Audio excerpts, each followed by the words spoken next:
Okay, तो guys India में tax कितने तरह का पाया जाता है? दो तरह का पाया जाता है, direct tax and indirect tax. अब प्लीज आप लोग ये मत कभी बोलना, बिकॉज ये डायरेक्ट इनडायरेक्ट सुनते स्टूडेंट के मन में डिफिनेशन अपने आप आ जाता है। जैसे लास्ट क्लास बताए थे कि बेटा डायरेक्ट टैक्स कौन सा है, बोलता है कि जो टैक्स डायरेक्टली पे होता है वो डायरेक्ट टैक्स है, जो टैक्स इनडायरेक्टली पे होता है वो इनडायरेक्ट टैक्स है। सर एकदम भी नहीं है, ऐसा कुछ भी नहीं है। डेफिनेशन में ऐसे डायरेक्टली पे इनडायरेक्टली पे ऐसा कुछ बात नहीं है।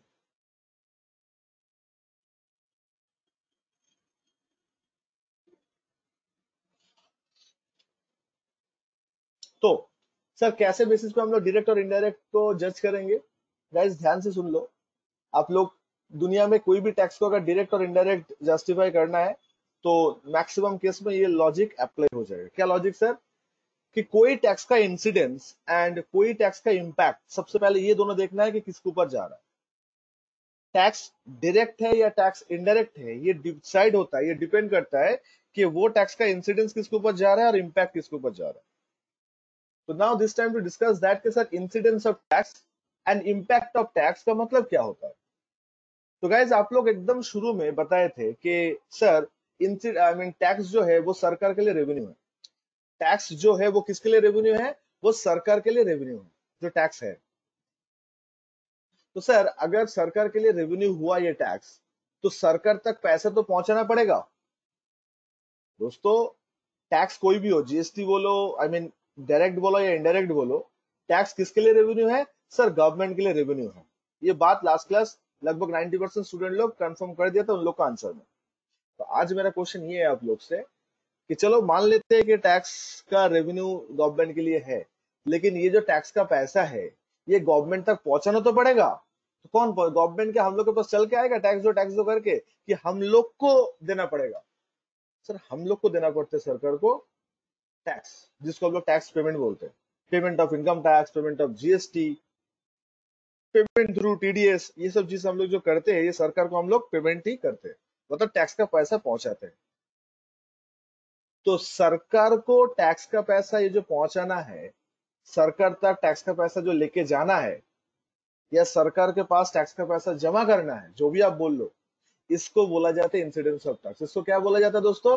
इसको बोला जाता है incidence of tax. Sir once more sure sir, taxes paid to the government और taxes deposited to the government, ये जो इंसिडेंट है ना, मतलब सरकार को टैक्स पहुंचा देना, सरकार को टैक्स जमा करना, जो भी बात आप बोलो, इसका मतलब होता है इंसिडेंस ऑफ टैक्स। इसका मतलब होता है इंसिडेंस ऑफ टैक्स।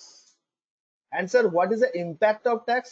तो नाम से ही पता चल रहा है, इम्पैक्ट मतलब बर्डन, लाइबिलिटी, बर्डन, लाइबिलिटी। तो सर इम्पैक्ट ऑफ टैक्स का मतलब होता है, I repeat guys, impact of tax का मतलब होता है उस टैक्स का बर्डन। मतलब सर वो टैक्स का पैसा किसका जेब से जा रहा है? सिंपल हिंदी में बोले तो टैक्स मतलब पैसा ही तो देना पड़ेगा ना, वो पैसा किनका जेब से जा रहा है? जिनका जेब से ये पैसा निकलेगा, किसका पैसा? टैक्स का पैसा, वो होता है इम्पैक्ट। वो क्या होता है? वो होता है इम्पैक्ट। तो दोस्तों जब कोई टैक्स का इंसिडेंस एंड टैक्स का इम्पैक्ट, क्या चीज सर? टैक्स का इंसिडेंस एंड टैक्स का इम्पैक्ट अगर सेम पर्सन के ऊपर रहे, आई रिपीट, टैक्स का इंसिडेंस एंड टैक्स का इम्पैक्ट अगर सेम पर्सन के ऊपर रहे, तो वो टैक्स होता है डायरेक्ट टैक्स। और टैक्स का इंसिडेंस एंड टैक्स का इम्पैक्ट अगर अलग अलग पर्सन के ऊपर आ जाए, मतलब इंसिडेंस किसी एक जन के ऊपर, उसी टैक्स का इम्पैक्ट किसी और एक जन के ऊपर, दोनों अलग अलग अगर हो जाता है, तो उस टैक्स को हम लोग बोलेंगे indirect tax. Every one of you getting this? ये incidence of tax and impact of tax का मीनिंग क्लियर है? एग्जांपल में दूंगा, डोंट वरी गाइस। आप लोग पहले बोलो incidence of Yes, tax sir. And impact of tax का मीनिंग क्लियर हुआ? एवरीवन? Yes, किसी के मन में sir. वन Yes, परसेंट भी, sir. थैंक यू, किसी के मन पे 1% भी कंफ्यूजन हो, शक हो, प्लीज बोलो, I will explain it once more. But please सब लोग कंफर्म होने के बाद यस बोलना। স্যার ইম্প্যাক্ট অফ ট্যাক্সটা যদি বলেন ভালো হয়। इम्पैक्ट ऑफ टैक्स का मतलब होता है सर टैक्स का जो पैसा है, टैक्स तो टैक्स के नाम पे तो हम लोग को तो पैसा ही देना पड़ता है, सामान तो नहीं देते, पैसा देते। तो वो पैसा जिनका जेब से जाएगा, आज सरकार के लिए रेवेन्यू है, बट किसी को तो देना पड़ेगा। सर सरकार के लिए रेवेन्यू है मान लिया, बट किसी को तो देना पड़ेगा।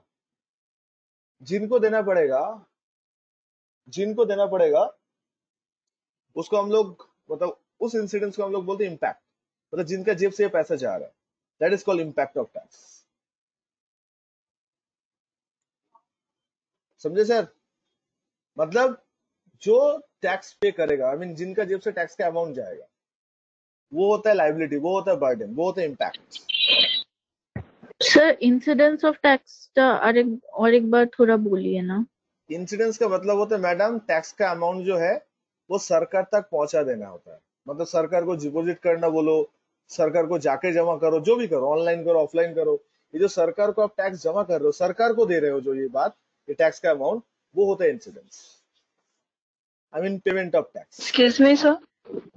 बोलिए। सर सर ये सब्जेक्ट मैटर पर लॉ कौन बना सकता है? किसको राइट एक बार रिपीट कर देंगे? कौन सा सब्जेक्ट मैटर पर लॉ कौन बना सकता है? कौन सी गवर्नमेंट बना कौन सकती है? सा सब्जेक्ट मैटर मैडम? जो सब्जेक्ट मैटर मतलब होता है कोई विषय, कोई मुद्दा। सब्जेक्ट मैटर मतलब सर कोई भी सब्जेक्ट मैटर जिसमें यूनियन लिस्ट, स्टेट लिस्ट और कॉन्करेंट लिस्ट किसी में भी मेंशन नहीं है कि अच्छा, लॉ बनाना है, तो उस पे लॉ कौन बना सकता है? Central government, one and only कौन सी government? Central government, CG, central government. Central government. हाँ, okay okay central sir, thank government, you. Okay, Modi ji बना सकते हैं, अभी मान के चलो, ठीक है?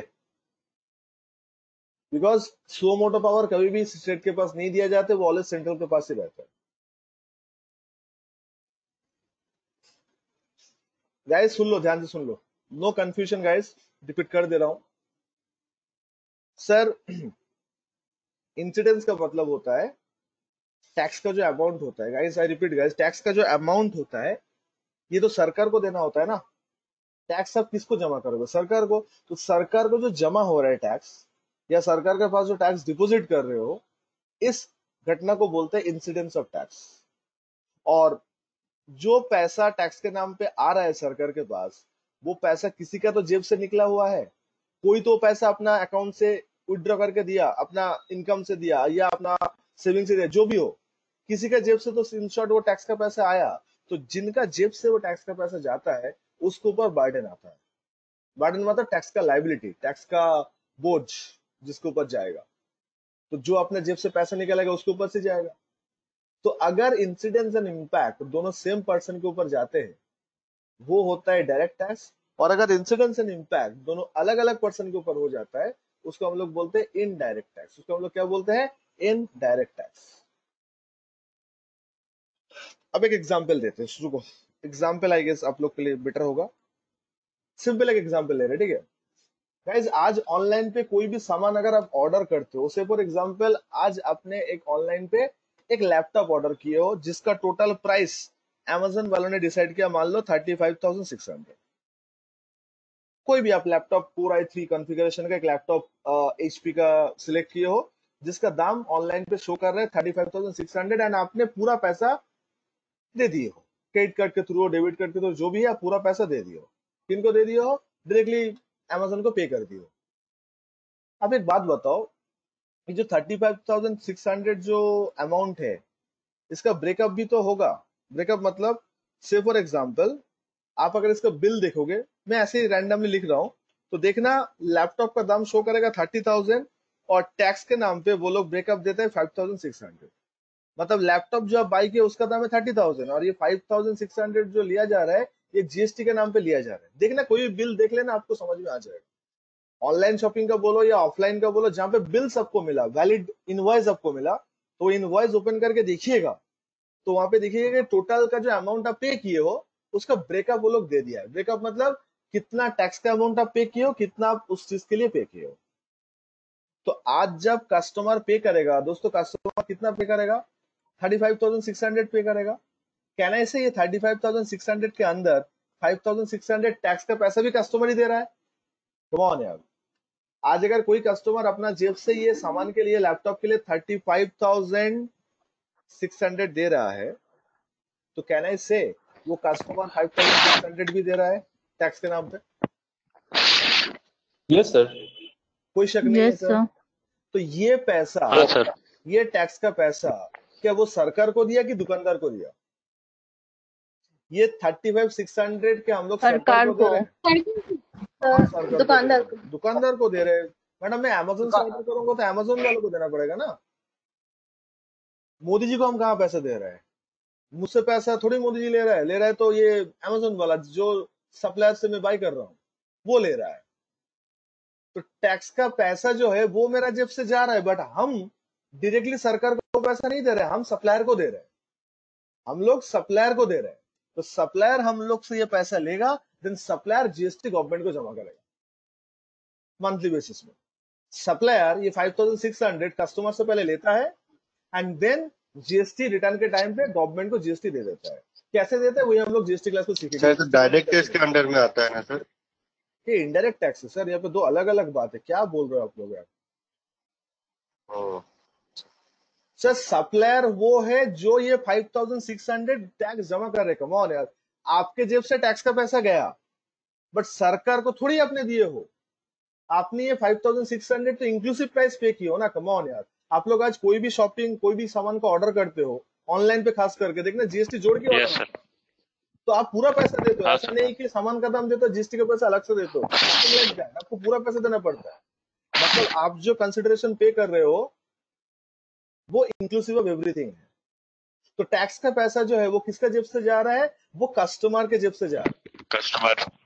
लेकिन दुकानदार मतलब सप्लायर जो है वो कस्टमर से पहले टैक्स का पैसा लेता है एंड देन वही पैसा सरकार को जमा करता है जीएसटी के नाम पे। तो इंसिडेंस किसके ऊपर गया, दुकानदार के ऊपर गया ना। सरकार को टैक्स कौन दे रहा है, आप हम नहीं दे रहे डायरेक्टली, आप नहीं दे रहे वो दुकानदार, वो सप्लायर। लेकिन सप्लायर का अपना घर से लेके आके दे रहा है कि हम लोग से कलेक्ट करके दे रहा है, बताओ पहले। हम लोग से कलेक्ट करके दे रहे हैं। कस्टमर से कनेक्ट करके। तो ये एक सिनेरियो पूरा क्लियर है ना। तो यहाँ पे दो परफॉर्मर है, एक कस्टमर है और एक सप्लायर है। तो कस्टमर का जेब से पैसा जा रहा है, मतलब इम्पैक्ट कस्टमर के ऊपर है, और वो दुकानदार शॉपकीपर जो वो सरकार को दे रहा है, उसको हम लोग बोलते हैं इंसिडेंस। तो इंसिडेंस गया दुकानदार के ऊपर, इम्पैक्ट गया कस्टमर के ऊपर। तो राजा यहाँ पे दो अलग अलग हो गया, तो इसको इनडायरेक्ट टैक्स बोला जाएगा, इसलिए जीएसटी इज इनडायरेक्ट टैक्स। सबको एग्जाम्पल क्लियर हुआ? ये sir got Yes, sir. Yes sir. Yes sir. Yes sir. अच्छा, मोर देन 50 स्टूडेंट हो मेरे साथ अभी ऑनलाइन मोड पे, तो इतना Yes, सारा sir. एक साथ एकोमोडेट करना, सबसे बात करने जाएंगे तो टाइम तो चला जाएगा। बट सर किसी का doubt Yes, sir. Once more का रिक्वेस्ट हो, आप बिंदास बोल दीजिएगा, या तो कमेंट बॉक्स में कमेंट करके या अनम्यूट करके। I will explain it to you guys. I am sorry, मैं 50 जन का नाम एक करके अगर लेने जाऊंगा तो हर बार में 10-15 मिनट लग जाएगा। तो प्लीज थोड़ा सा गाइस, आप लोग के मन में अगर डाउट हो, कुछ भी हो, किसी के भी डाउट में अनक्लियर नहीं छोड़ूंगा, आई प्रॉमिस। अब बस बोल के देखो, ठीक है सर? एक बार और थोड़ा बता दीजिए सर, नेट मेरा स्लो हो गया था। सर। हम लोग समझ रहे हैं कि इनडायरेक्ट टैक्स के एग्जाम्पल को देखे। तो आज मान लो ऑनलाइन से हम लोग एक लैपटॉप, ऋषभ प्लीज म्यूट करो अपने आप को एक बार। अच्छा, आज मान लो हम लोग कोई लैपटॉप ऑर्डर किए ऑनलाइन के थ्रू, जिसका दाम अमेजोन पे दिखा रहा था 35,600। मुझे पसंद आया, मैंने 35,600 मेरा डेबिट कार्ड या क्रेडिट कार्ड से पे कर दिया। तो जब लैपटॉप का बिल लैपटॉप के साथ मेरे पास आया, अमेजोन वालों जब डिलीवर किया सामान मुझे, तो मैं देख रहा हूँ कि 30,000 लैपटॉप का दाम था और 5,600 हम लोग को जीएसटी के नाम पे देना पड़ा।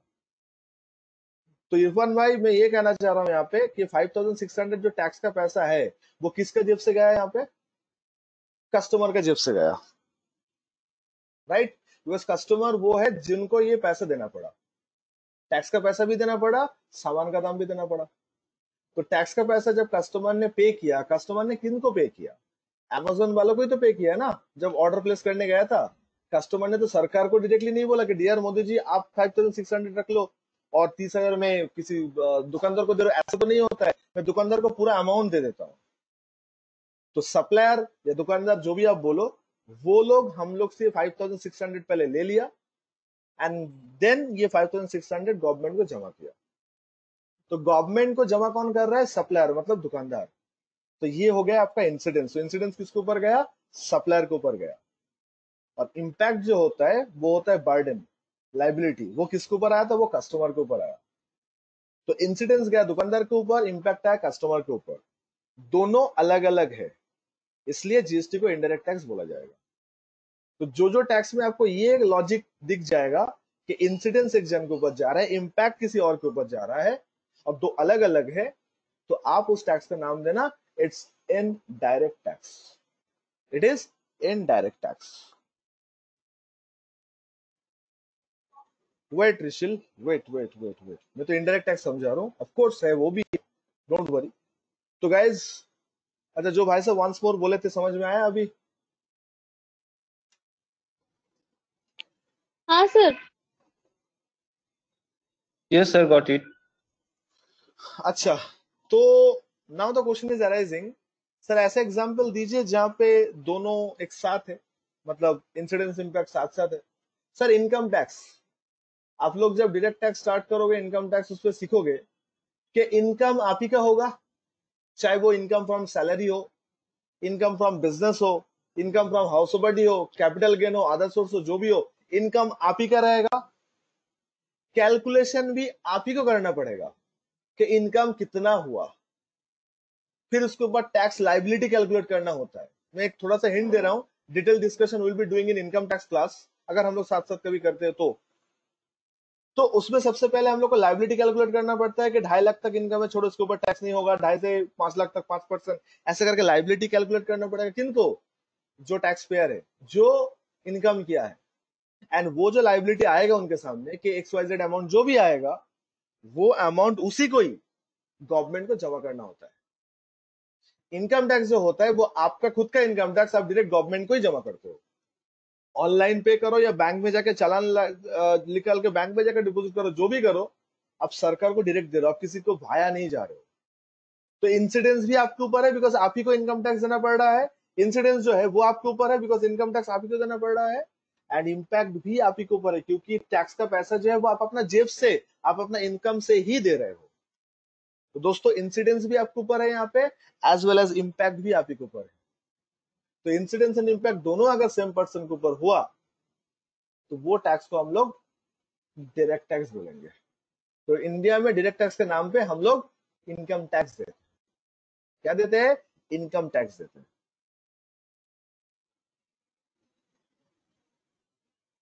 इनकम टैक्स का फंडा फर्दर डिस्कशन आप लोग को समझ में आएगा जब आप डीटी स्टार्ट करोगे। ये इनकम कौन सा हेड से होता है, उसको कैलकुलेट कैसे करते हैं, लाइबिलिटी कैसे निकला जाता है। आप ऐसे कंपनी करोगे तो 30% टैक्स लाइबिलिटी होता है, आप ऐसे इंडिविजुअल हो तो आपके लिए स्लैब रेट है। तो ऐसे डिफरेंट डिफरेंट कैलकुलेशन टाइप है वहां पे। तो लाइबिलिटी भी आप ही को कैलकुलेट करना होगा कि आपके इनकम के ऊपर कितना टैक्स बन रहा है, वो टैक्स आपको सरकार को देना होगा। वो टैक्स जो है वो आपको सरकार को देना होगा। तो टैक्स भी आप दे रहे हो,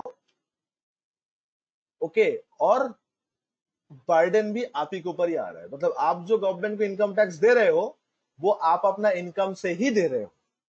तो इम्पैक्ट आपके ऊपर आ गया और आपको ही जमा करना पड़ रहा है। मतलब पैसे का जुगाड़ भी आपको करना पड़ रहा है और उस पैसे को डिपॉजिट भी आप ही को करना है। डिपॉजिट किसको करोगे? इस बार कोई दुकानदार को नहीं करना है, डायरेक्ट गवर्नमेंट को करना है। उसके लिए चालान आता है, कैसे डिपॉजिट करते हैं हम लोग क्लास में सीखते हैं, how to deposit income tax. उसके लिए इनकम टैक्स का चालान भरना पड़ता है, TDS का चालान भरना पड़ता है। क्लियर हुआ सब लोग को? Yes no? Yes, sir, got it, yes sir. Sir. Yes sir. Okay sir. तो कौन सा टैक्स डायरेक्ट है, कौन सा टैक्स इनडायरेक्ट है? आई रिपीट गाइस, कौन सा टैक्स डायरेक्ट है, कौन सा टैक्स इनडायरेक्ट है? आई होप कि आप लोग समझ लोगे। आपको ढूंढना दो ही चीज है कि ये टैक्स का पैसा सर सरकार को कौन दे मैं रहा है। हाँ बोलो। सर बोल रही हूँ कि अगर होम रजिस्ट्रेशन जब हो रहा है तो सर उस टाइम जो टैक्स जा रहा है तो वो क्या डायरेक्ट होगा ना इनडायरेक्ट होगा सर? टैक्स तो नहीं जाता, स्टैम्प ड्यूटी जाता है उसमें। हाँ स्टैम्प ड्यूटी जाता है सर, तो Direct उसमें है। डायरेक्ट होगा ना? ऑफ कोर्स आपको कोर्ट पेपर तो लॉ से ही कोर्ट से ही मिलता है ना, तो सरकार वो तो बुकिंग करना ओके पड़ता है ओके। आपके लिए। स्टैम्प ड्यूटी मतलब क्या है? आपका प्रॉपर्टी का वैल्यूएशन अगर इतना है उसके बेसिस पे उसने स्टैम्प पेपर लेना पड़ता है। ये तो खर्चा होता है मिनिमम, वही तो 10 रुपए से लेके इंडिया में लाखों का स्टैम्प पेपर बिकता है। हाँ कैसा? हाँ हाँ हाँ। नाम लिखा हुआ रहता है। वो आपका डायरेक्ट टैक्स है, स्टेट गवर्नमेंट से डायरेक्ट परचेस करना पड़ता है आपको। Okay okay, thank you sir. Yes guys, stamp paper जानते हो ना, कोर्ट पेपर जिसको बोलते हैं, जिसमें एग्रीमेंट वगैरह बनते हैं, तो वो 10 रुपए का भी तो आता है इंडिया में। 10 है, 20 है, 100 है, 50 है, ऐसा करके आता है। मतलब हाँ हाँ सर, सब initial ही है। सब सब टैक्स पे आता है। हाँ, और लिमिट अनलिमिटेड है, मतलब करोड़ों का भी शायद होगा स्टैम्प पेपर, क्योंकि डील अगर ऊपर हो तो उतना तो बनता ही है। ठीक है, चलो आगे बढ़ते हैं गाइस। तो आप लोग सर लिख लो एक लाइन, बोलो। सर स्टाम्प पेपर 10-15 रुपया वाला कैसे डिसाइड होता है कि कौन सा लेना है, नहीं वो लेना? वो रूल होता है उसके लिए सर, कि ये सब एग्रीमेंट आप अगर नॉन जुडिशियल हो तो इतने इतने से हो जाएगा। कोई प्रॉपर्टी का मैटर हो तो उससे परसेंटेज होता है, प्रॉपर्टी का जो कैलकुलेशन उसका शायद 2.5 या 3%, उतना अमाउंट का स्टैम्प पेपर होना चाहिए ऐसे करके। कि प्रॉपर्टी के अमाउंट के परसेंटेज के हाँ हिसाब से? हाँ हाँ, उसको स्टैम्प ड्यूटी बोलते हैं। उससे कम अमाउंट में करोगे तो वैलिड ओके नहीं सर। होगा वो। इसलिए तो इंडिया में एग्रीमेंट को ओके सर। सफेद कागज पे माना नहीं जाता, बिकॉज पूरा कागज में एग्रीमेंट को वैलिड नहीं होता है, कोर्ट पेपर होता है। से जुडिशियल हो नॉन जुडिशियल हो जो भी हो, तो वो उसी के ऊपर ही सब लोग लेखा पढ़ा करोगे तो ऐसे लोग बोलते हैं, तो मार्केट में भाषा, तो उसके ऊपर अगर आप जो भी लिखना पढ़ना जो भी है उसके ऊपर करके साइन करना तो वो माना जाएगा, चाहे वो रेंट एग्रीमेंट हो या आपका एफिडेविट हो, कुछ भी हो। ठीक है, तो गाइज ओके एक सर, लाइन थैंक लिख यू। लेते हैं, आ जाओ इसके बारे में कि डायरेक्ट टैक्स क्या है, इंडायरेक्ट टैक्स क्या है। तो आज के बाद आप लोग ये तो नहीं बताओगे ना कि डायरेक्ट टैक्स डायरेक्टली पे होता है, इंडायरेक्ट टैक्स इनडायरेक्टली पे होता है, तो कैसे बताओगे सर आप लोग? सर हम लोग बताएंगे, if incidence of tax and impact of tax fall on same person. क्या चीज sir? If incidence of tax and impact of tax fall on same person, अगर incidence of tax and impact of tax same person के ऊपर जाता है तो उसको हम लोग डायरेक्ट टैक्स बोलेंगे। और दोस्तों इनडायरेक्ट टैक्स कब बोलेंगे?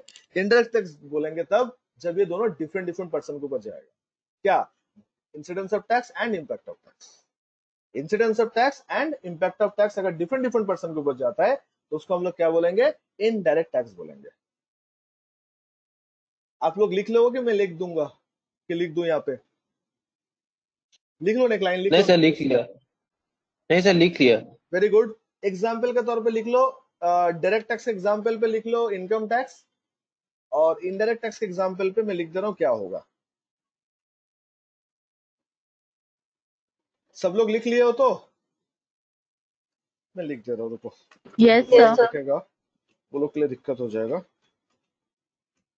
If incidence of tax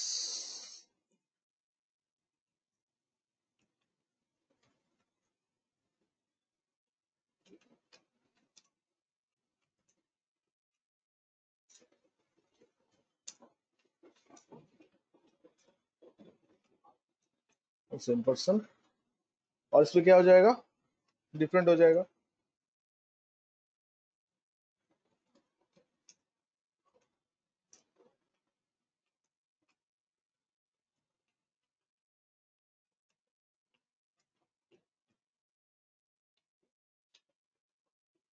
okay okay sir. अब एग्जांपल्स देते हैं, हाँ, कि इंडिया में डायरेक्ट टैक्स के नाम पे हम लोग क्या देते हैं और इनडायरेक्ट टैक्स के नाम पे हम लोग क्या देते हैं। आइए,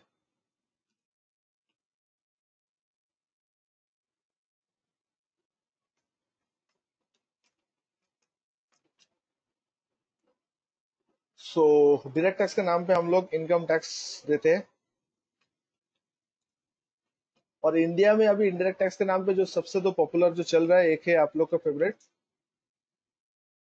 अच्छा, जीएसटी का हैप्पी बर्थडे आ रहा है, पता है आप लोग को? नेक्स्ट वीक ही है, 1 जुलाई। So yes goods sir, and 5 services जुलाई। टैक्स देखते देखते 4 साल का हो जाएगा। बढ़िया है।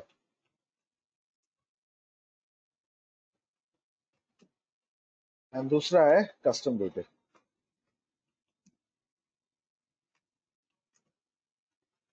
ओके,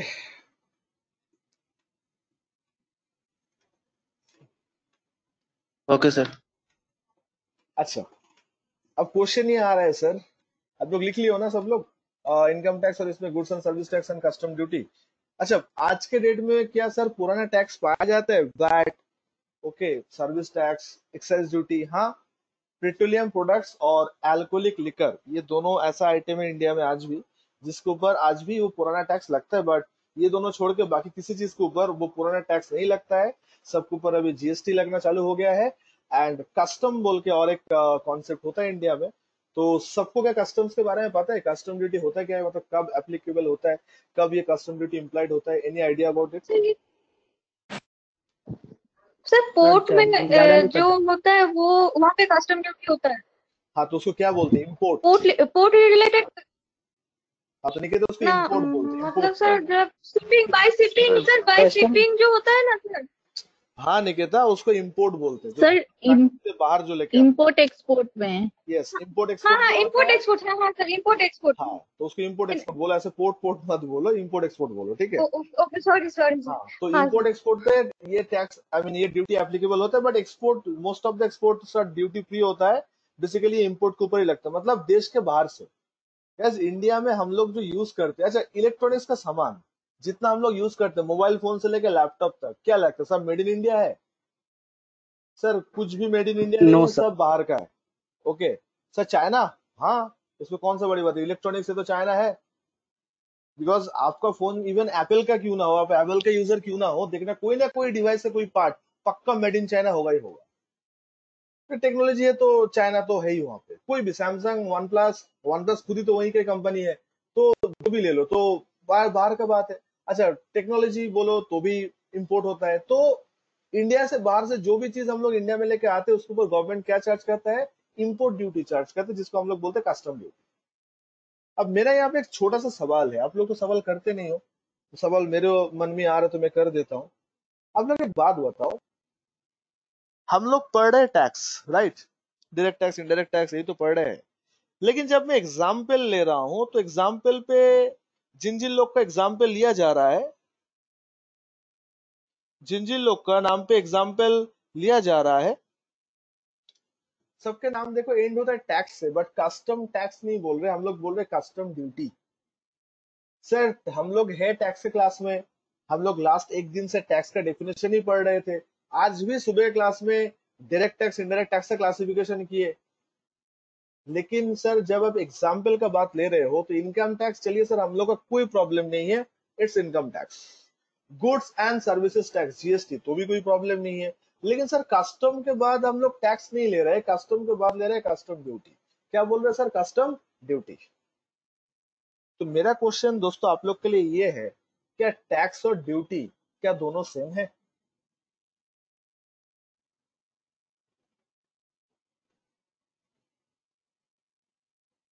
क्या लगता है दोस्तों, टैक्स और ड्यूटी ये दोनों नो शब्द क्या नो सेम सर, है कि डिफरेंट होना चाहिए?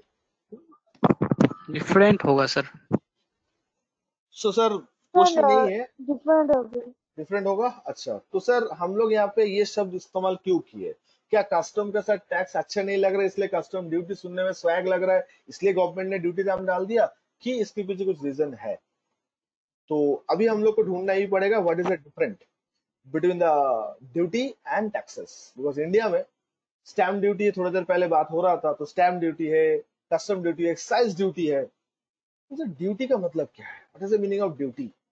और ये टैक्स के साथ क्यों पढ़ा जाता है? अगर ये अलग है तो अलग सब्जेक्ट बनाओ, ड्यूटी हम लोग पढ़ लेंगे। आप पढ़ा रहे हो टैक्स, सब कुछ टैक्स के रिलेटेड है, बट नाम ले रहे हो आप duty. What is this sir?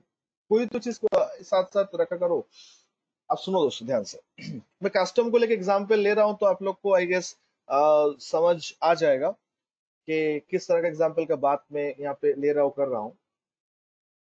Sir custom duty किस पे लगता है और कैसे लगता है? ओके, राजदीप बोल रहे हैं tax charge on services, duty charges on goods. Rajdeep, अगर टैक्स सर्विस के ऊपर चार्ज होता है तो आप जब कोई मोबाइल फोन वगैरह बाय करते हो तो उसके ऊपर जीएसटी लगता है सर? है तो वो गुड्स ही, लग तो जाएगा सर। हाँ सर। तो that is not the right logic sir, कि ओनली टैक्स सर्विस के ऊपर होगा, गुड्स बट नहीं। इस कोइंसिडेंटली ऐसा ही होता है, but nothing like, logic is something different. सुनो क्या लॉजिक है सर। कस्टम ड्यूटी का एग्जांपल ध्यान से सुनो। कस्टम ड्यूटी इंपोर्ट पे लगता है। मान लो मेरा इलेक्ट्रॉनिक्स का दुकान है, मतलब मोबाइल फोन वगैरह में बेचता हूँ, और मान लेते हैं कि मेरे पास एप्पल का ऑथराइज डिस्ट्रीब्यूटर है, लाइक इमेजिन स्टोर या मैपल स्टोर के तरह। तो मुझे एप्पल का सामान ऑर्डर देना है, तो एप्पल इंडिया में तो मैन्युफैक्चर होता नहीं है गाइस, एप्पल मतलब मैं डिवाइस की बात कर रहा हूँ, तो मुझे यूएस से उसको मंगवाना पड़ता है, और वो बाहर से ही आता है फोन, ठीक है? इसलिए तो उसका प्राइस इंडिया में आके इतना ज्यादा हो जाता है। तो जितना मुझे नॉलेज है कि आईफोन का कोई भी वेरिएंट अगर आपको बाय करना है एज अ डिस्ट्रीब्यूटर, तो उसका एक सेट आता है, कार्टन बोलते हैं वो लोग। 8 फोन रहते हैं, 8 फोन्स रहते हैं, जो भी मॉडल हो, आईफोन 11 और 12 हो, प्रो मैक्स, वट जो भी मॉडल आपको चाहिए, मतलब एज ए दुकानदार, कस्टमर नहीं, तो आपको अगर ऑर्डर प्लेस करना है फ्रॉम द एप्पल INC, तो आपको एक कार्टन ऑर्डर करना पड़ेगा। लूज में वो लोग देते नहीं है, तो मुझे 8 उठाना ही पड़ेगा एनी हाउ। तो मान लो मैं एक कार्टन का ऑर्डर दे दिया, एप्पल iPhone 12 Pro Max का ऑर्डर दे दिया, जिसमें 8 ऐसा फोन है और मेरे पास ऑर्डर भी है, तो फोन मेरा बिक जाएगा, तो हमने ऑर्डर दे दिया। तो जैसे ही मैं ऑर्डर प्लेस किया, तो ये ऑर्डर कहाँ शिफ्ट होगा? सबसे पहले कोलकाता इंटरनेशनल एयरपोर्ट में आएगा। वहां में फिर कस्टम क्लियरेंस हम लोग को करना पड़ता है। मतलब जैसे सामान आ जाएगा इंडिया में, उस टाइम पे उस सामान के ऊपर जो भी ड्यूटी बनता है as per the Indian law, custom के हिसाब से, सबसे पहले वो ड्यूटी मुझे देना पड़ेगा। जैसे मैं वो ड्यूटी में पे कर दूंगा, तब वो सामान मुझे हैंड ओवर कर दिया जाएगा और वो सामान मैं अपना कस्टडी में ले सकता हूँ। जब तक ड्यूटी क्लियरेंस नहीं होगा, तब तक वो सामान मेरे हाथ में ट्रांसफर नहीं किया जाएगा। यही इंडिया का रूल है। आप लोग कभी ये सुने हो कि खिदिरपुर में ऑक्शन हो रहा है और अच्छा सामान ही मिल रहा है, लेकिन कोई पेपर नहीं मिल रहा है? तो खिदिरपुर का जो नैन्सी मार्केट है, कभी सुने हो उसमें ऐसा सामान मिलता है? किसी का आइडिया है?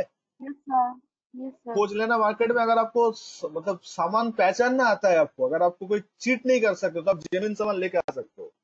ठीक है, बिकॉज हाँ वो हाँ ऐसा जगह है, वहां पे एप्पल फोन पे भी वो लोग एंड्रॉइड चला देता है, तो ऐसा भी वहां पे टेक्नीशियन है। मतलब फोन एप्पल का होगा बट चलेगा एंड्रॉइड में। ठीक है, तो कुछ नहीं, हाँ। तो सर आपको सामान परखना चाहिए अच्छे से। तो कस्टम में ये सामान क्यों ऑप्शन करता है? बहुत बार क्या होता है कि जिनका सामान इंपोर्ट होता है इंडिया में, वो लोग कस्टम ड्यूटी पे नहीं करता है। वो लोग कस्टम ड्यूटी पे नहीं करता है, ठीक है, मतलब पे नहीं कर पाता है, सामान प्रॉब्लम होता है, तो कस्टम डिपार्टमेंट उसको ना गोडाउन अपना वेयर हाउस में रख लेता है और बंदे को टाइम देता है कि आप 15 दिन 20 दिन के अंदर ड्यूटी पे करो और अपना सामान लेके जाओ। और अगर 15-20 दिन ओवर हो जाता है, अगर आप सामान फिर भी नहीं लेके जाते हो, तो हम लोग उस सामान को ऑक्शन कर देंगे, बिकॉज गोडाउन खाली करने हम लोग को। और उसमें से जो पैसा आएगा, वो पैसा से हम लोग ड्यूटी रख लेंगे, बाकी आपको दे देंगे, आप लेके जाना। ये रूल होता है हम लोग का इंडिया के इम्पोर्ट का। तो सर मैंने ऐसा कुछ नहीं हुआ, मैंने पैसा दे दिया है, सामान जैसे इंडिया में लैंड किया, कस्टम पोर्ट में जैसे ही पहुंच गया, हमने गया, कस्टम का पेपर दिखाया, टैक्स का पेपर दिखाया, ड्यूटी का, और मेरा सामान क्लियरेंस हो गया। अब ये सामान जो है वो मैं अपना दुकान पे रख लिया।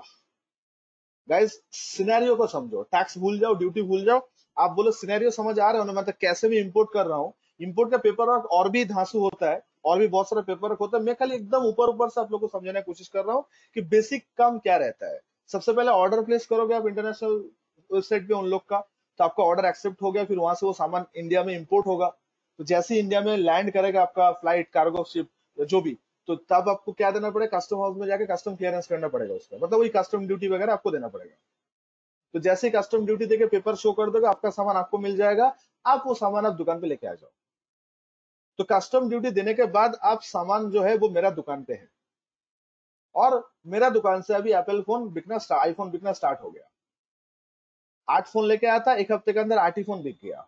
तो आप मुझे एक बात बताओ, जब इंडिया में आके मैं आईफोन बेचना चालू करूंगा मेरा ऑथोराइज दुकान से, तो क्या मैं उसके ऊपर जीएसटी चार्ज नहीं करूंगा 18%? क्या लगता है दोस्तों? हाँ सर, करेंगे। चार्ज होगा। ऑफकोर्स सर, हम उसके ऊपर जीएसटी चार्ज हाँ सर, करेंगे, करेंगे। राइट? तो सर सामान को छुड़ाने के लिए मुझे सर ड्यूटी देना पड़ा, कस्टम ड्यूटी। सामान को छुड़ाने के लिए हम लोग कस्टम ड्यूटी दे दिए, राइट? एंड छुड़ाने के बाद सामान जब मार्केट में बेचने लगे, राइट। तब उसके ऊपर जीएसटी लगने आ गए।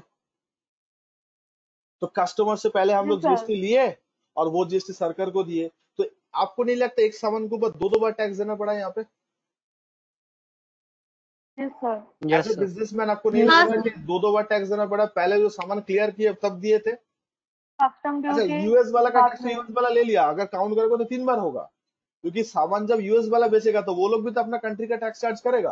अरे कस्टम तो इंडिया का है, लेकिन आप जब यूएस से सामान ऑर्डर करोगे कैलिफोर्निया से, तो सामान तो पहले आपको तो वो यूएस कंट्री का टैक्स अप्लाई हो जाएगा, है कि नहीं?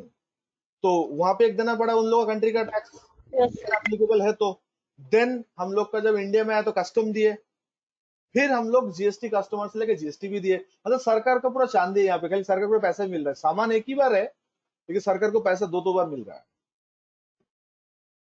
वेट ऋषिल, वेट वेट वेट, समझा रहे बेटा, रुको जरा। तो गाइस अब एक बात बताओ कि ये सिचुएशन पे आपको क्या सीख मिला कि टैक्स एक बार नहीं 2 बार लग गया, लेकिन ये 2 बार जो टैक्स लग गया, इसमें ना 2 फर्क है। क्या फर्क है बोलो तो? पहले वाला जो टैक्स, जो ड्यूटी है, कस्टम ड्यूटी, ये आपको देना पड़ा तब जाके आपको सामान का क्लियरेंस मिला, है कि नहीं? सर सबसे पहले आप क्या दिए हो? कस्टम ड्यूटी दिए हो। सबसे पहले आप क्या दिए हो? कस्टम ड्यूटी दिए हो। कस्टम ड्यूटी देने के बाद फिर आपका सामान आपको हैंडओवर किया गया। तो आप लोग बताओ दोस्तों, कस्टम ड्यूटी पे करना कंपलसरी है कि ऑप्शनल है?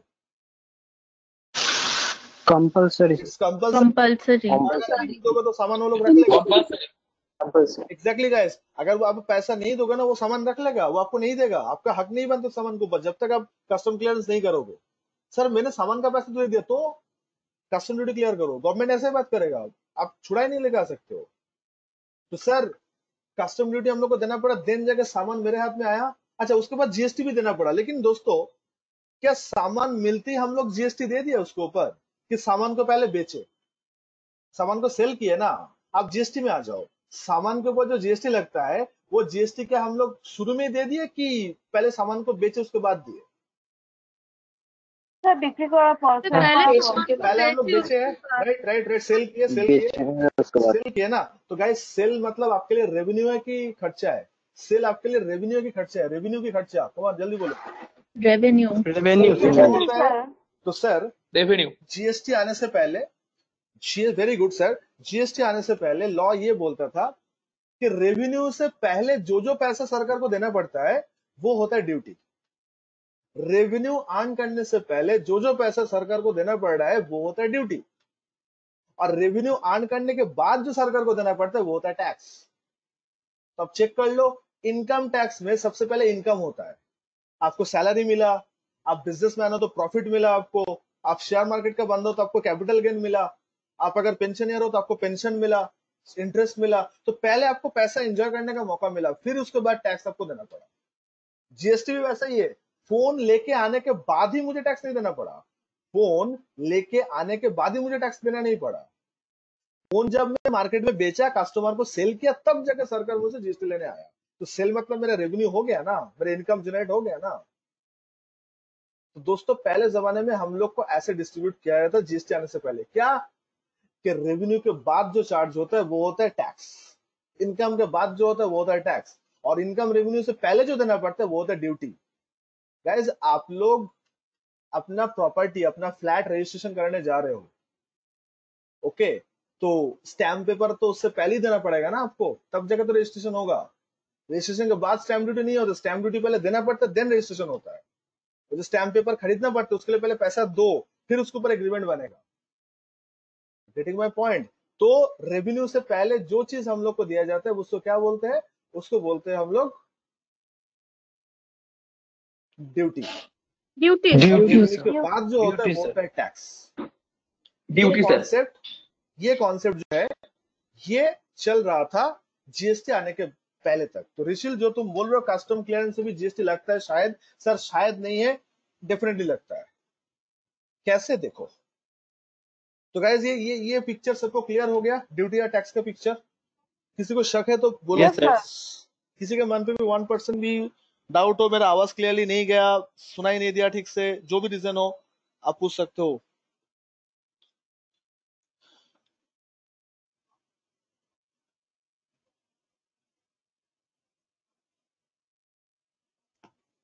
सर एक बार रिपीट कर दो तो सही रहता है। सर पूरा रिपीट करना होगा? अभी तो पूरा कस्टमर क्लियरेंस एग्जाम्पल दिए। तुम क्या लेट से ज्वाइन किया क्या? सर लेट से ज्वाइन किया, लेकिन सर आवाज क्लियर नहीं आया था उसमें। क्लियर नहीं आया? ठीक है सर, मैं दूसरा एग्जाम्पल में जा रहा हूँ, आप सुनो कितना समझ में आया। पूरा एग्जाम्पल में दूंगा तो फिर 10 मिनट लग जाएगा। मेरा तो यही मतलब, सुनो, जो डिस्कशन हम लोग का चल रहा था उसका डिसीजन यही आया हम लोग का, दिलीप, कि ड्यूटी जो है वो टैक्स, आई मीन रेवेन्यू से पहले हम लोग को देना पड़ता है, इनकम से पहले हम लोग को देना पड़ता है, वो ड्यूटी होता है। और टैक्स जो होता है वो इनकम या रेवेन्यू के बाद हम लोग से लिया जाता है। तो जीएसटी जो है, जो हम लोग जमा करते हैं, पहले सेल होता है। अगर सेल नहीं है तो जीएसटी देने का बात ही नहीं है सरकार को। तो ये लॉजिक हम लोग का डिफरेंस हम लोग को समझना पड़ता है। थैंक्स ऋषिल। चलो गाइस, अब ध्यान से सुनिए जो बात मैं कहने जा रहा हूँ। अच्छा, आपको क्या लगता है जो टेक्नोलॉजी का सामान है वो इंडिया में जितना महंगा आता है, बाहर कंट्री में उतना महंगा आता है कि सस्ता आता है? सस्ता आता है सर। सर सस्ता आईफोन सस्ता का, आता है अगर सर। आईफोन का बात करूं तो आप अगर टेक्निकल गुरुजी का वीडियो देखते हो अलग बात है, बट आईफोन का लिटरली जो केस है वो इंडियन मार्केट में आके महंगा क्यों होता है, उसके पीछे रीजन पता है क्या है? बहुत सारा ड्यूटीज एंड टैक्सेस। फोन उतना सर महंगा सर नहीं है। सर इंडिया में सिर्फ आईफोन महंगा है सर, नहीं तो अदर फोन गल्फ कंट्री में फोन महंगा है सर, इंडिया से ज्यादा। कौन सा वाला, सैमसंग का? नहीं सर, सैमसंग हो गया, शाओमी हो गया, रियलमी Xiaomi हो गया, महंगा वहाँ है, पे यहाँ से। Xiaomi जी महंगा सर। महंगा फोन निकालता है वो लोग, चाइना मार्केट में निकालते हैं, जी 150 सर। हजार का देता है। हाँ, इंडिया से सर महंगा वहाँ पे है, जैसे दुबई हो गया, कतर हो गया, ये अच्छा, जितना गल्फ कंट्री है ना सर। और आईफोन उल्टा है। हाँ, आईफोन सर उल्टा है। अच्छा सुन लो, रीजन क्या है। अच्छा गवर्नमेंट पहले, अच्छा आप एक बात बताओ, इंडिया अगर ज्यादा इंपोर्ट करे तो इंपोर्ट से तो हम लोग को अच्छा टेक्नोलॉजी तो मिलेगा, अच्छा क्वालिटी ऑफ सामान तो मिलेगा, लेकिन आपको नहीं लगता है कि इंपोर्ट से देश का नुकसान होता है? सर कैसे नुकसान होता है सर? हम लोग करेंसी बाहर चला जाता है। हाँ ये थोड़ा सा इकोनॉमिक्स का बात है, बेसिक इकोनॉमिक्स, इसके लिए कोई आपको ऑनर्स पढ़ने का दरकार नहीं, इकोनॉमिक्स का बेसिक ज्ञान आप रख सकते हो, नो प्रॉब्लम। गाइस जो क्रूड ऑयल होता है, जो पेट्रोलियम डीजल जो हम लोग यूज करते हैं, तो इम्पोर्ट ही होता है, इंडिया में तो बनता है नहीं। तो इसमें एक भारी अमाउंट हम लोग का देश से बाहर चला जाता है, विदेश के पास चला जाता है, बिकॉज इंडियन करेंसी हम लोग से निकल जाता है, और करेंसी आप लोग इंजेक्ट नहीं कर सकते, इकोनॉमिकल बैलेंस नहीं होता है। मतलब आप बोलोगे सर ठीक है यूएस वालों को पैसा दे दीजिए, बाद में आप छाप भी लीजिए, आपके पास नोट है डाइस सब छाप लीजिए, सर ऐसा आप नहीं कर सकते, उसके पीछे भी लॉजिक होता है। तो सर आज इंडिया कभी नहीं चाहता है कि इंपोर्ट को प्रमोट किया जाए, क्योंकि इंपोर्ट से इंडिया का जीडीपी का कोई फायदा नहीं होता है। आज अगर इंडिया में सैमसंग का, वन प्लस का या शामी का ब्रांड, एप्पल का ब्रांड अगर ज्यादा बिकने लगे, तो इससे समझ में आएगा इंडिया में पैसा वाला लोग ज्यादा हो गया, इकोनॉमिकली बात कर रहा हूँ, लेकिन इंडिया वाला को कोई फायदा नहीं होगा। आज अगर मर्सिडीज बीएमडब्ल्यू कंज्यूमर इंडिया में ज्यादा हो जाता है तो वो जर्मनी का फायदा होगा, इंडिया का नहीं। क्यों? उससे इंडिया का जीडीपी 1% में इंक्रीज नहीं होगा, बिकॉज वो इंडिया का प्रोडक्ट है ही नहीं, तो कैसे जीडीपी ग्रो करेगा? तो सर इंडिया का जीडीपी कब ग्रो करेगा, कब उसको होगा, जब मेड इन इंडिया ब्रांड पूरा विदेश में छा जाएगा। मतलब ऐसा अगर कोई दिन आया, मतलब अच्छे दिन, हम लोग बोलते हैं ना अच्छे दिन आएगा, अच्छे दिन आएगा, तो लोग बोलते हैं, इकोनॉमिस्ट बोलते हैं कि अच्छा दिन तभी होगा इंडिया के लिए जब चाइना में मेड इन इंडिया वाला फोन यूज होगा। बट ये सोचना भी अभी शायद हम लोग का बेवकूफी होगा कि ऐसा कभी होने वाला है कि चाइना में लोग माइक्रोमैक्स यूज कर रहा है। मैं इसमें मजाक नहीं कर रहा हूँ, फैक्ट जो है वो बता रहा हूँ, ठीक है? तो बट यहाँ पे उल्टा होता है। यस सर, यहाँ पे तो उल्टा है एकदम पूरा। ओप्पो, वीवो, वन प्लस सब तो उन्हीं लोग का ही है जो यहाँ पे भरपूर यूज हो जा रहा है, रियलमी, जो भी आप बोल दो, जितना सारा लीडिंग फोन का ब्रांड है अभी। तो सर इंडियन मार्केट ऑलवेज चाहते हैं, इंडियन गवर्नमेंट ऑलवेज चाहते हैं कि कस्टम, आई मीन इंपोर्ट को प्रमोट मत करो, इंपोर्ट को डिस्करेज करो। तो मैं आपको थोड़ा सा एक बता रहा हूँ, इंपोर्ट ड्यूटी जो लगता है इंडिया में वो होता है 10%। इंपोर्ट ड्यूटी जो होता है उसके अंदर सबसे पहले आता है बेसिक कस्टम ड्यूटी। ये कंपोनेंट है, जैसे जीएसटी का सीजीएसटी एसजीएसटी होता है, इसका ये कंपोनेंट होता है बेसिक कस्टम ड्यूटी। तो बेसिक कस्टम ड्यूटी का रेट चल रहा है 10%। तो आप बोलोगे सर लोकल मार्केट से खरीदने जाऊं 18%, बाहर से खरीदूंगा 10% बस। हाँ तो सर बाहर से खरीदूंगा। आज एक एयर कंडीशन इंडियन मार्केट से अगर मैं बाय करने जाऊंगा तो 18% जीएसटी, सॉरी 28% जीएसटी लेता है वो लोग, लग्जरी प्रोडक्ट मानते हैं उसको। तो इंपोर्ट करने से बाहर कंट्री में अगर जीएसटी है ही नहीं, मान लो मैं ऐसा कंट्री से इंपोर्ट करूं जहां पे जीएसटी है ही नहीं, कोई टैक्स ही नहीं लगता, इंडायरेक्ट टैक्स, ऐसा बहुत सारा कंट्री अभी भी दुनिया में जहां पे जीएसटी अभी तक इंप्लीमेंट नहीं हुआ है। तो सर अगर वहां से मैं इंपोर्ट करूं तो मुझे खाली 10% देने से कम नक्की हो जाएगा, इंडिया वालों को 28 देने पर तुम लोग को 10 दूंगा, बात खत्म। रुको, खत्म नहीं हो रहा है। अब इंडियन गवर्नमेंट बोल रहा है ये तो मेरा बेसिक ड्यूटी है, ये तो मैं लूंगा ही हर एक प्रोडक्ट के ऊपर, बट पिक्चर अभी खत्म नहीं है। पिक्चर ये है, बोलता है कि ये प्रोडक्ट अगर तुम इंडियन मार्केट से खरीदते, कहां से खरीदते, ये प्रोडक्ट अगर तुम इंडियन मार्केट से खरीदते हैं तो तुम मुझे जीएसटी देते हैं यहाँ पे। अगर तुम ये प्रोडक्ट बाहर से इंपोर्ट ना करके, आप समझ रहे हो ना मैं क्या बोल रहा हूँ? गवर्नमेंट ये चीज समझा रहा है, अगर ये प्रोडक्ट आप बाहर से ना खरीद के अगर इंडियन मार्केट से बाय करते तो आज मुझे जीएसटी मिलता। तो आज मुझे जीएसटी क्यों नहीं मिल रहा है? क्योंकि ये बाहर से आ रहा है, तो बाहर कंट्री के ऊपर मेरा कंट्रोल नहीं है, तो मैं जीएसटी नहीं ले सकता, मैं कस्टम ले रहा हूं, तो कस्टम 10% है। लेकिन मैं सोच रहा हूं could have been, should have been करके सोच रहा हूं, अगर आप ऐसा नहीं करके डोमेस्टिक वालों से लेते आप तो आप जीएसटी देते ना मुझे, गाइस अब समझ रहे हो मैं क्या बोल रहा हूँ? Yes, मार्केट से sir. अगर लेते तो जीएसटी देते हैं ना, Yes, sir. आप वो जीएसटी मुझे दो। हाँ तो पब्लिक बोले सर सरकार बोला बेवकूफ हो गए, वो जीएसटी हम कैसे दे, वो तो जीएसटी हम लिए थोड़ी है, अगर लेते तो आप ले लेते। आप लोग भी मजा ले रहे गवर्नमेंट के साथ। सर समझ गए आपका बात। आप बोल रहे हो ना कि अगर इंडियन मार्केट से लेते तो हमने लिया कहाँ है, इसलिए तो हम बाहर चले गए। आप लूटते हो इसलिए 28% जीएसटी, 18% जीएसटी, सैनिटाइजर के ऊपर 18% जीएसटी लूटते हो आप, इसलिए हम बाहर से चले गए। रुको जरा, सबर करो, अब देखिए क्या हो लॉ। अब देखो जीएसटी बोल के नहीं लेंगे, अब आएगा एडिशनल कस्टम ड्यूटी। सर कितना एडिशनल कस्टम ड्यूटी होगा? एडिशनल कस्टम ड्यूटी जो है वो कितना हो जाएगा सर? उतना ही जितना लोकल मार्केट का जीएसटी रेट है, मतलब 28%। तो आप कितना दे रहे हो? 38%। आप बोलो इम्पोर्ट करना है? 38%.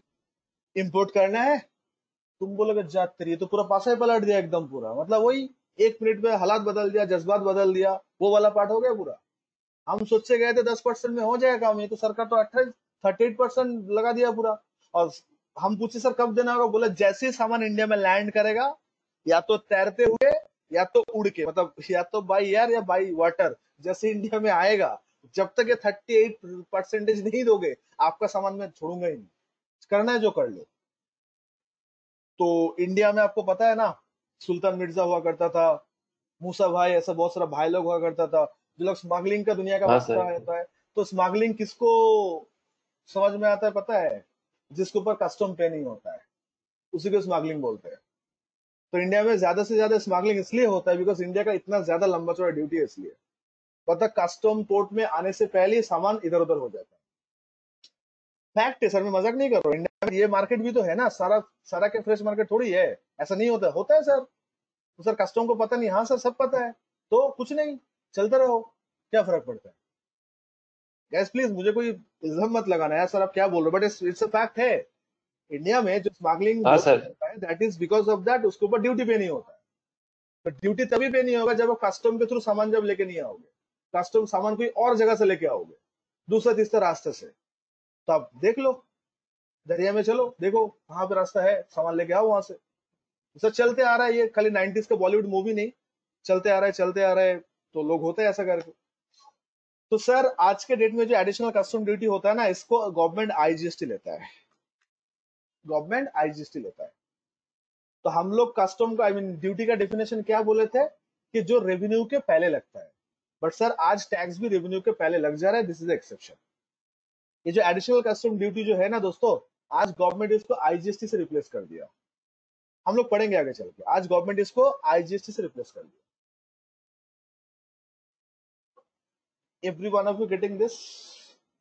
तो आज अगर आप बोलते हो कि Yes, sir. ड्यूटी जो है वो रेवेन्यू से पहले आता है, टैक्स जो है रेवेन्यू के बाद आता है, ये थोड़ा सा क्लैश हो जाएगा, क्योंकि यहाँ पे आईजीएसटी का मतलब होता है integrated goods and services tax. IGST का मतलब क्या होता है दोस्तों? Integrated goods and services tax, जो किस पे लगता है? जो यहाँ पे लग रहा है कस्टम के साथ आ जा रहा है। सर ये ओवरऑल कस्टम क्लियरेंस ही होगा, बट उसके अंदर भी जीएसटी आ जाता है, आपको देना पड़ता है। Every one of you getting this? Duty या टैक्सेस के बीच डिफरेंस क्या है, कस्टम क्लियरेंस क्या है, सब समझ में आया आप लोग को? बेसिक ज्ञान, not Yes, in sir. That. Yes, sir. Got it, sir. Yes, sir. Thank you. तो दोस्तों ड्यूटी एंड टैक्सेस के बीच अगर डिफरेंस बोले तो ये फैक्ट जरूर बता दीजिएगा। क्या फैक्ट सर? कि कस्टम पे आज खाली कस्टम ड्यूटी नहीं लगता है, एडिशनल ड्यूटी के नाम पे गवर्नमेंट आज हम लोग से जीएसटी भी लेता है, that is IGST.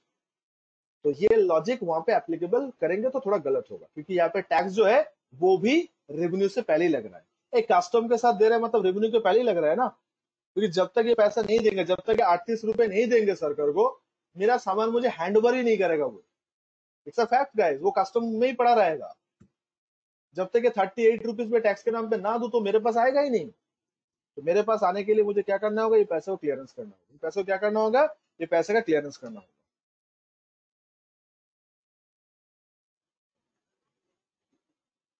Okay, sir. सब लोग के समझ आया? Yes, sir. Got it, sir. चलिए बढ़िया है। Yes, sir. तो बेसिक्स हम लोग का Yes, हो गया sir. यहाँ पे। Thank you sir, thank you ma'am, all Yes, sir. Thanks to all guys, जो लोग कंफर्म कर रहे हो। तो हम लोग टैक्स का बेसिक्स पूरा जान लिए। यहाँ से किसी कोई शक या सवाल हो मन में पूछ लो। हम लोग अब जीएसटी के अंदर एंटर करेंगे। मतलब अभी तक क्या हम लोग जीएसटी के लिए डिस्कस कर रहे थे कि ओवरऑल टैक्स को लेकर? ये जो लास्ट 2 क्लास से हम लोग, मतलब आज का class and last Sundays class में जो डिस्कस किए, तो उसमें एक जगह भी आपको जीएसटी इनकम टैक्स दिखा कि ऑल अबाउट द टैक्स था? It's overall tax discussion. All about this, sir. It's All all about about the tax, sir. Tax. All about मतलब यहाँ tax. पे टैक्स क्या है, डायरेक्ट टैक्स क्या है, इनडायरेक्ट टैक्स क्या है। हाँ, एग्जाम्पल जब लिया तब उन लोग का नाम आया कि डायरेक्ट टैक्स के अंदर इनकम टैक्स है, इनडायरेक्ट टैक्स के अंदर जीएसटी है, कस्टम्स है, वगैरह वगैरह। तो आप लोग बोलो ये बेसिक्स याद रहेगा आप लोग को? आप डेट बता दो कब तक याद रखोगे, 1 हफ्ता 2 हफ्ते, फिर मैं रिकैप करवा दूंगा। नहीं, मैं मजाक नहीं करूँ, मैं पूछ लेता हूँ आप लोग हर एक क्लास में कि आप लोग का याद कितना दिन तक रहेगा, बोल दो। गाइस 2 हफ्ता तक याद रहेगा? जुलाई में एक बार याद दिला दूं, चलेगा? हाँ sir. Yes sir sir. हाँ सर। ठीक है, कंफर्म कर दीजिएगा। अच्छा, जब तक मेरे साथ हो तब तक तो मैं तो याद दिलाते रहूंगा आप लोग को, लेकिन जब क्लासेस हो जाएगा तब कौन याद दिलाएगा आपको? तो कुछ इस तरीके से पढ़ो, ठीक है, ताकि आपको दिमाग में रह जाए। सोमी जी एग्जाम में ये सब नहीं पूछते हैं, सर आप एग्जाम को यहाँ पे कंसिडर नहीं कर सकते हो, ठीक है? मतलब कंसिडर मत करो एग्जाम। सर हाँ बोलो। Excuse me. Sir government custom duty collect करता है क्योंकि पोर्ट का डेवलपमेंट के लिए, और नहीं, पोर्ट का डेवलपमेंट नहीं, सब चीज के लिए, रेवेन्यू के लिए, रेवेन्यू। मतलब रेवेन्यू के लिए कस्टम ना। क्लियरेंस नहीं करेंगे तो डोमेस्टिक मार्केट तो पूरा मर जाएगा ना। अब देखो, बिजनेसमैन अपना फायदा देखता है, तो बिजनेसमैन को जब देखेगा फायदा देश के बाहर से सामान खरीदने से, तो देश में सामान क्यों खरीदेगा? तो गवर्नमेंट को, हम लोग तो इंडिपेंडेंट है ना, हम लोग तो सबको सोच को तो रिस्पेक्ट करना चाहिए। मतलब इंडिया है, इंडिपेंडेंट है, तो हम लोग किसी को नहीं बोल सकता इम्पोर्ट मत करो। हाँ, कभी कभी जब कंट्री के साथ जंग छिड़ जाता है, हम लोग जब वार सिचुएशन में आ जाता है, तब इम्पोर्ट हम लोग बंद कर दे। जैसे कि आई होप कि हम लोग शायद चाइना से भी इम्पोर्ट कर सकते हैं, बट लास्ट ईयर इस टाइम पे जब वो इंसिडेंट हुआ था, उस टाइम पे तो चाइना को बैन कर दिया गया था। याद है ना आप हाँ लोग को वो हाँ हाँ इंसिडेंट? तो जब तक हाँ ये सर इस याद तरह है। का सिचुएशन ना हो तब तक कोई प्रॉब्लम नहीं है, तब तक आप बिंदास इंपोर्ट करते चलो। ओके। अच्छा, आपको पता है इंडिया से बहुत सारा सामान पाकिस्तान में जाता था पहले, 2016 से पहले बहुत सारा वेजिटेबल्स वगैरह यस ऑल सर। दैट वहां पे भेजा पड़ता था। तो ये सब ट्रेड डील होता है। तो जब पॉलिटिकल इश्यूज ना होता है तब सब ठीक है, जब तक पॉलिटिकल इशू ना हो तब तक सब कुछ सही है एंड ऑल दैट। जैसे यूएस वालों ने चाइना को बैन कर दिया था कोरोना के टाइम से कि हम लोग वहां से कोई इम्पोर्ट सामान नहीं लेंगे, बट आई थिंक आज सब ऊपर से ये लोग सब हटा दिया होगा, बिकॉज लोग बोलते हैं कि उस कंट्री का। एप्स जो बंद कर दिया था सॉफ्टवेयर का, तो वो क्या अभी चल रहा है ना, वो बंद कर दिया है सर? पता नहीं, अलीबाबा इंडिया में आज भी बंद है, शायद आज भी बैन है। ए पबजी प्लेयर, आप लोग पबजी खेल रहे हो तो प्ले स्टोर वाला पबजी खेल रहे हो कि दूसरा वाला खेल रहे हो? कोई पबजी प्लेयर नहीं है क्या क्लास में? कैसा बैच है, सब अच्छा बच्चे? नहीं सर, पता नहीं। अच्छा नहीं, अच्छा चलो। वो भी तो चाइना आप बोल के तो बैन कर दिया गया था उसको, तो वो कंपनी एक्चुअली चाइना का था ही नहीं, उसको मार्केटिंग वहां से होता था, ठीक है। अच्छा एनीवे, तो गाइज इंपोर्ट में अगर ड्यूटी नहीं लगाओगे, इंपोर्ट के ऊपर अगर टैक्स नहीं ये करोगे तो पबजी कॉल ऑफ ड्यूटी खेलते हैं। अच्छा ठीक है, आप लोग बाद में आप लोगों के साथ ये डिस्कस कर लेंगे कॉल ऑफ ड्यूटी वगैरह। सुनो, बट सर जो मैं बोलना चाह रहा हूँ वो ये था सर, ड्यूटी जब तक नहीं आएगा ना तब तक लोग डरेगा नहीं, क्योंकि बिजनेसमैन को जब तक आप ये इक्वेशन नहीं समझाओगे कि बाहर से इंपोर्ट करना और इंडिया से लेना एक ही समान है, वो तब तक वो नहीं मानते। तो इंडिया में जब बोला गया था कि इतना स्मगलिंग क्यों होता है, क्यों लोग गवर्नमेंट को टैक्स पे नहीं करता है, तो एक सर्वे किया गया था। स्टैंडर्ड एंड पुअर्स, S&P बोल के एक संस्था है जो यूएस का शायद होगा, if I am not wrong. तो वो लोग ने एक सर्वे किया था, और वो सर्वे में एक सर्वे ये था कि दुनिया में ऐसा कौन सा कंट्री है जिसमें बिजनेस करना बहुत इजी है। दुनिया में कौन सा ऐसा कंट्री है जहां पे बिजनेस करना एनवायरमेंट सबसे बेस्ट है। तो वो लोग जब सर्वे किया था, पता है रैंक 1 किसको दिया था? गेस करो, रैंक 1 कौन सा कंट्री को मिला था? गेस करो। Sir India. सर पता नहीं। रैंक 1 मिला था सिंगापुर को। इंडिया होगा सर। इंडिया को रैंक ही नहीं है, 150 से ऊपर इंडिया का रैंक आया था। वो लोग कमेंट किया था कि इंडिया कंट्री में अगर कोई प्रॉब्लम हुआ है टैक्स का प्रॉब्लम, क्यों? और ये सर्वे जीएसटी से पहले हुआ था, जब इंडिया में बहुत सारा टैक्स हुआ करता था। बोलते कि इंडिया में बिजनेसमैन अपना स्ट्रेटेजी समझाए कि टैक्स बचाए, यही समझ में नहीं आता है। आज इंडिया वालों को देखो, एक जमाना होता था जब इंडियन एजुकेशन सिस्टम को पूरा दुनिया फॉलो करता था, वो जो गुरुकुल वाला सिस्टम जो था, आई होप कि आप लोग हिस्ट्री में पढ़े हो या कोई माइथोलॉजी में पढ़े होंगे, गुरुकुल वाला जो कल्चर था, जो लीडरशिप क्वालिटीज। ये तो ब्रिटिश लोग जब इंडिया में राज करना स्टार्ट किया था तो उस लोग तो पूरा यही चीज किया था कि इंडिया के ये लीडरशिप क्वालिटी खत्म करो। तो इसलिए हम लोग जो अभी का जो सिचुएशन जो फॉलो करते हैं, जो एजुकेशन सिस्टम को हम लोग आज फॉलो करते हैं, उसमें लीडरशिप क्वालिटी नहीं होता, उसे फॉलो करना सिखाया जाता है। सोच के देखो, मैं कोई फ्रस्ट्रेटिंग बात या कोई नेगेटिव बात नहीं बोल रहा, जो सिचुएशन है वही बोल रहा हूँ कि आज इंडियन सिस्टम में हम लोग जो पढ़ के बड़े होते हैं, basically we are become a follower not the inventor. हम लोग को मार्क्स कैसे लाया जाए तो ये यस सिखाया सर। जाता है, जॉब के लिए मार्क्स का क्राइटेरिया देखा जाता है, दैट के मतलब उसके बेसिस पे जज होता है। तो ये चीज रिवर्सल हो गया, तो लीडरशिप क्वालिटी आज ना के बराबर हो गया। तो इंडिया में अगर आपको पढ़ाई करना है, और एक जो प्रॉब्लम है वो है लैंग्वेज, जो मेरा पर्सनली लगता है। मतलब सर हर एक कंट्री में कॉमन लैंग्वेज होता है, कुछ भी हो एक कॉमन लैंग्वेज होता है जो सारा देश जिसके ऊपर कंफर्टेबल होता है। इंडिया में सर सबसे पहले इसी को लेके झमेला है। I am not joking guys, but ये फर्क तो होता है, पता है ना।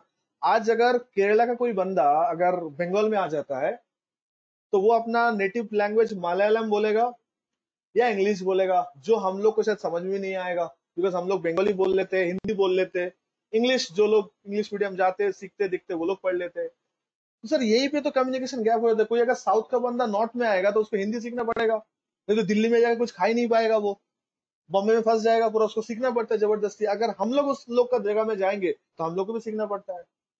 तो लैंग्वेज जो होता है वो होता है एक चीज को बोलने का जरिया, उसमें कोई बुद्धि नहीं लगता है यार। हम लोग हिंदी बोले, इंग्लिश बोले, बंगाली या जिसके जिनका मदर टंग है उस पे जो बोलते हैं, सोच मैटर करता है, मीडियम मैटर नहीं करता है। बट हम लोग के लिए उल्टा होता है, हम लोग के लिए मीडियम ऑलवेज मैटर करता है। क्यों सर? इंग्लिश नहीं बोल पाओगे तो जीडी में पार्टिसिपेट नहीं कर पाओगे, इंग्लिश नहीं आएगा तो फॉर्म फिलअप नहीं कर पाओगे, फैक्ट है ना सर। तो इंडिया में एक लड़का एक लड़की को अपना दिमाग का एक मेजर पोर्शन एक लैंग्वेज सीखने में लगाना होता है। तो आज अगर आप इंग्लिश सीखते हो, फ्रेंच सीखते हो, स्पेनिश सीखते हो, कोई भी लैंग्वेज सीखते हो तो अब लैंग्वेज ही हो जो हम लोग को मदर टंग सिखाया था कि बात इसको ये बोलते हो, तो वो सीखने के लिए हम लोग क्यों अपना दिमाग वेस्ट करें? वो तो ऑलरेडी पता है। अगर कुछ सीखना ही है तो सीखो कॉन्सेप्ट, सीखो इनोवेशन। तो इनोवेशन लैंग्वेज के अंदर कहाँ है? आज मैं अगर जापानीज बोल लेता हूँ तो मैं सीखे हो भाषा, तो जापानीज में भी ये कॉन्सेप्ट ही हम लोग डिस्क्राइब करेंगे। तो कॉन्सेप्ट मैटर होता है। तो ये एक तो हम लोग के लिए बहुत बहुत बड़ा चैलेंज होता है कि दिमाग का एक आधा पोर्शन लैंग्वेज लेके चला जाता है, और दूसरा पोर्शन होता है बिजनेस में। इंडिया में बोलते हैं कि बिजनेसमैन अपना बिजनेस इनोवेशन क्या सोचेगा, पहले उसको ये सोचना पड़ता है टैक्स से बचे कैसे। वो रात में सोने के टाइम पे यही जाता है। Even giant of Indian investor वो लोग भी सोते जाते हैं कि भाई टैक्स कैसे बचाया जाए। ऐसा क्यों? क्योंकि एकदम दाव पेच करके इंडिया में टैक्स लेके आ गया। आप देख लो ना, बेसिक कस्टम ड्यूटी लग रहा है, एडिशनल ड्यूटी लग रहा है, तो आप देख रहे हो 38 रुपीज टैक्स लग रहा है मेरा। ये इतना टैक्स तो मुझे देना नहीं है, और टैक्स के चलते मैं प्रोडक्ट के साथ कॉम्प्रोमाइज नहीं करूंगा, बिकॉज मेरा ब्रांड का इज्जत है मार्केट में कि मैं सस्ते में लोगों को सामान देता हूँ, अच्छा वाला सामान देता हूँ। तो सरकार के चलते मैं बिजनेस पॉलिसी में चेंज नहीं करूंगा, तो मेरे दूसरा तरीका ढूंढना पड़ेगा। क्या? चलो स्मगलिंग करते हैं, उन लोग को 10-12 टक्का दे दो, सामान मेरे घर पे आ जाएगा। तो इंडिया में स्मगलिंग प्रमोट ही करते हैं लोग, बोलते गवर्नमेंट। प्लीज मेरे बातों को गलत एंगल से मत लेना। क्यों सर? क्योंकि जहां पे आप कानून स्ट्रिक्ट बनाओगे, लोग सबसे पहले उसको मानने से पहले उसको तोड़ने का रास्ता सोचता है। आज अगर मान लो आप कॉलेज में फर्स्ट ईयर में पढ़ रहे हो और आप मान लो यूनियन से बोला है कि सबको 500 रुपए करके कंट्रीब्यूट करना पड़ेगा फॉर दिस ओकेशन, तो सबसे पहले आप यही सोचोगे कि उस दिन कॉलेज ना आए, कैसे अवॉइड किया जाए, बिकॉज 500 रुपए में क्यों दूं कॉलेज आते आते ही। लेकिन अगर वही चीज अगर आपको बोले चलो नहीं 5 रुपए देने से हो जाएगा, आप लोग सोचोगे नहीं आएगा और आप लोग जेब से निकल के दे दोगे। तो बात सर देने में प्रॉब्लम नहीं है, हम लोग टैक्स देने में प्रॉब्लम नहीं रखते, प्रॉब्लम रखते अमाउंट से कि सर कितना दे दो, सारा आप ही लेके जाओ। 100 टक्का अगर इनकम करे, 100 टक्का अगर आप इनकम करे तो आधा तो सरकार लेके जाता है, तो मेरा क्या बचेगा? Yes Ravi, Vodafone tax evasion में ऐसे ही कुछ इंडिया वालों ने अपना चेंज किया था, जाके वोडाफोन वाला नाराज हो गया, आज भी वो मैटर पेंडिंग है। तो इसलिए इंडिया में लोग बोलते हैं कि बिजनेस करने जाने से पहले बिजनेस प्लान नहीं सोचना पड़ता है, यहाँ पे सोचना पड़ता है टैक्स बचाया कैसे जाता है। गाइस, एक बिजनेस स्टार्टिंग में एक बिजनेस आइडिया होना चाहिए कि आप स्टार्टअप ओपन करो जहां पे लोगों का एम्प्लॉयबिलिटी होगा। आज सोच के देखो ना, आज ये जो फ्लिपकार्ट अमेजन वाला जो किया है तो रेवोल्यूशन ही किया ना।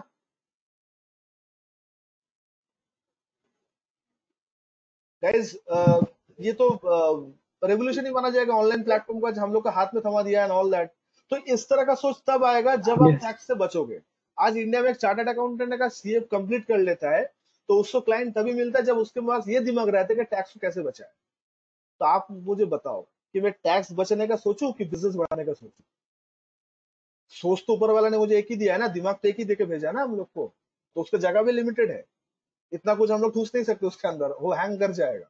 That is the problem sir. Singapore में ये कॉन्सेप्ट नहीं है। सिंगापुर एकदम पूरा टैक्स हेवन बोला जाता है जिसको।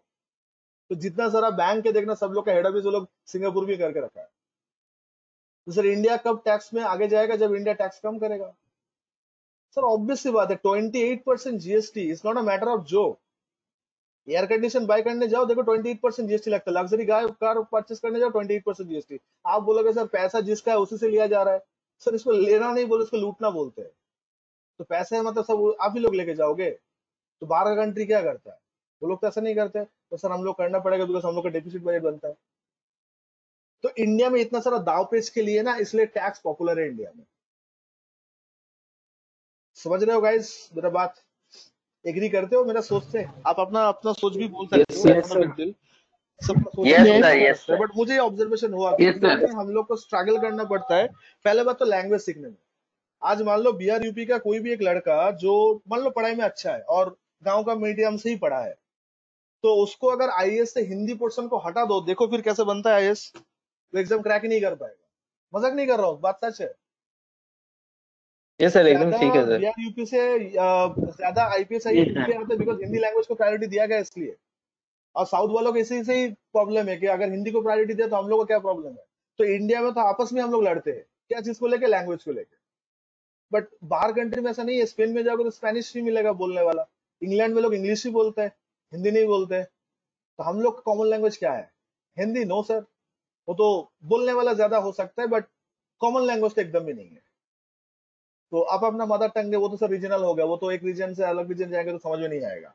तो दिस इज अ फैक्ट। तो एनीवे, तो लैंग्वेज एक मैटर करता है। तो आज हिंदी है इसलिए प्रायोरिटी मिलता है। तो आप सोच के देखो कि मेरा एक भाषा के ऊपर अगर पूरा दिमाग चला जाए, मैं कॉन्सेप्ट कहाँ से डेवलप करूँ? बट सर एजुकेशन सिस्टम हम लोग को ऐसे ही बना दिया, तो आप लोग को करना पड़ता है।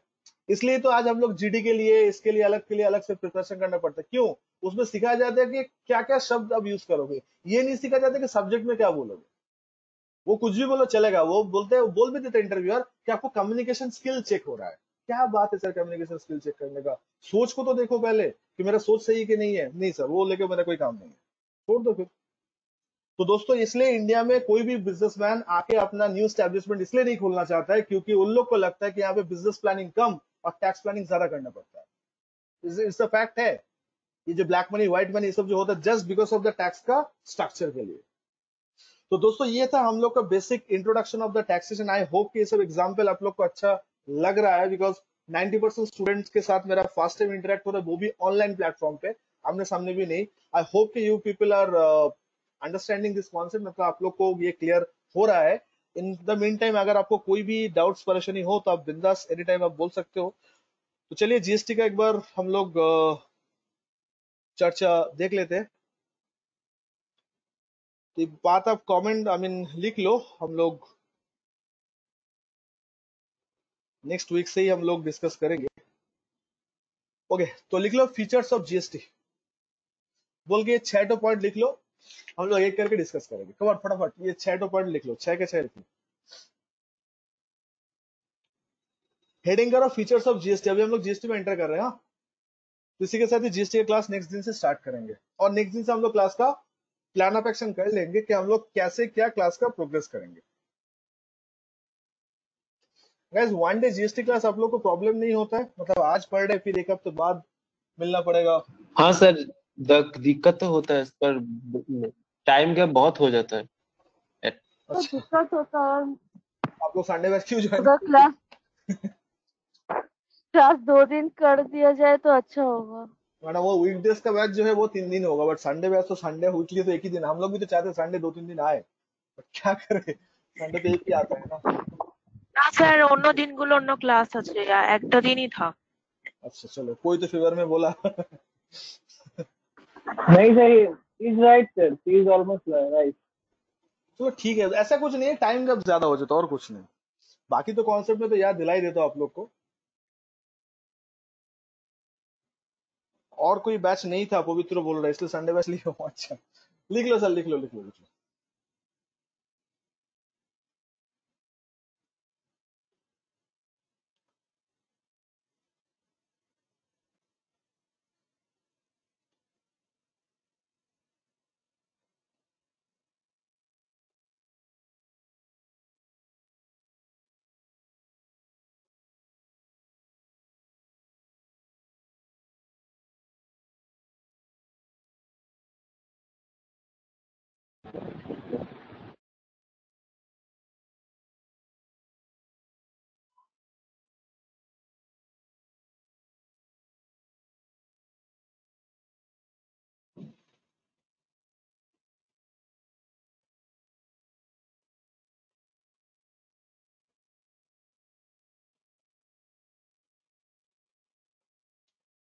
ओके, हो गया सर, 6 को 6 पॉइंट लिखना। Yes sir. हाँ सर।